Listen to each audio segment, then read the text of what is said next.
So for this is going to be our last video, and we're going to talk about calculating the cost of an orbifold signature and some of the implications of what that means. One of the really nice things about this particular notation for enumerating the wallpaper patterns is that there's this idea of cost, and the exact meaning of cost is a little beyond the scope of this workshop, but it does allow us to determine exactly what particular orbifolds are possible and what patterns, what wallpaper patterns are possible. For example, we found that there was a wallpaper pattern that had an orbifold which had 3 cone points.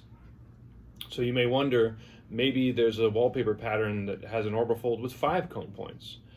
And it turns out that that's not possible, but this cost allows us to enumerate exactly which ones are possible and which ones aren't, and by extension we can also figure out that there are only 17 different wallpaper pattern or different orbifolds that are possible. Okay. So to calculate the cost, we have to consult the table that we have here, which is in the paper. It divides the table into blue symbols, which are the orientation preserving symbols, and the red symbols, the reflecting symbols. And each red symbol is worth half of its corresponding blue symbol. Now, throughout this workshop, we've been using these red and blue colors, which Conway also does in his book, but it's not necessary. Really, the red symbols are just any number that comes after a star will be red, and any number that comes before a star will be blue. So let's take a look at a few of these and what we get. So star 333, each of those, so the star is worth 1, and then each of those 3's comes after the star, so they're each red 3's, so each one is worth 1/3.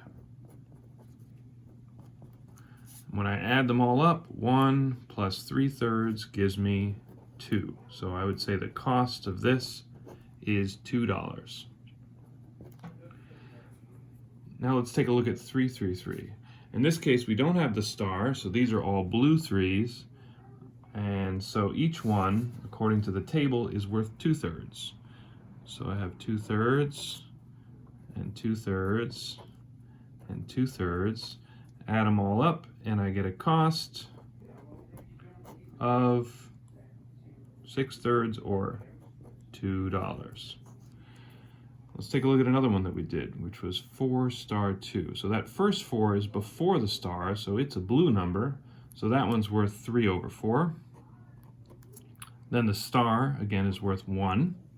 And then the 2 is after the star, so it's a red 2, which means it's worth 1/4.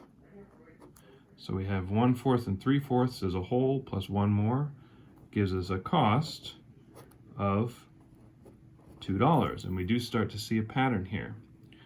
Star star is 1 and 1, which gives us a cost of $2.